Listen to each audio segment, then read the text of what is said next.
C'est une situation générale et qui ne date pas d'aujourd'hui. Dans la plupart des écoles publiques des Talangaï, les latrines sont dans un état insalubre. Matière fécale par ici, des urines par là, papier hygiénique jeté pêle-mêle tout autour. C'est un tableau répugnant qui nous présente les toilettes de ces écoles. Ici, les règles d'hygiène sont simplement foulées aux pieds. Le surveillant d'un établissement public de la place jette l'anathème sur les élèves. Bon, ce qui est à l'origine de l'insalubrité dans notre établissement, c'est que notre école, il faut voir d'abord l'environnement là.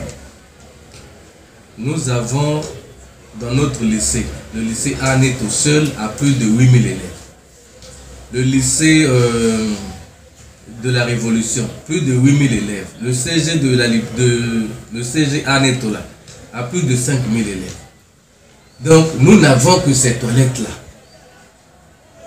Mais c'est compliqué pour gérer. De leur côté, les élèves incriminent la direction de l'école qui garde parfois les latrines fermées, ce qui les contraint à déféquer dans la nature. Cet élève fait quelques suggestions. Les élèves ont le droit d'avoir les clés de la toilette, puisque tous les élèves qui viennent ici, chacun de nous ont la vision de se réunir.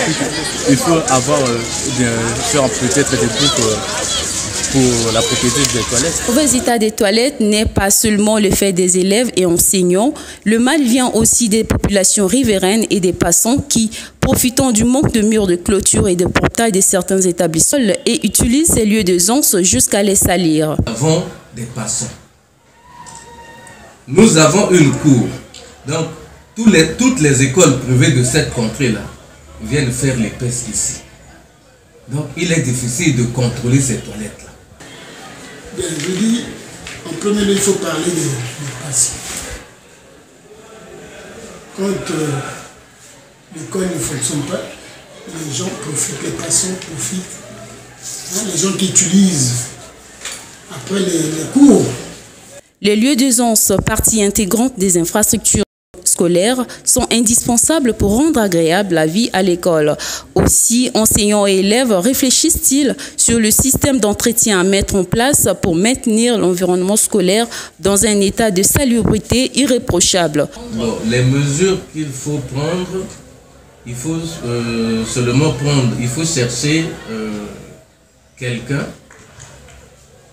qui sera là pour gérer ces toilettes. Donc les enfants, pour avoir accès dans ces toilettes, ils peuvent payer comme ça se passe dans d'autres administrations. Sinon, ça serait compliqué. Garder les lieux de zonce des écoles dans un état de propreté, c'est préserver les élèves de toute pathologie. Ne dit-on pas que l'hygiène chasse la maladie?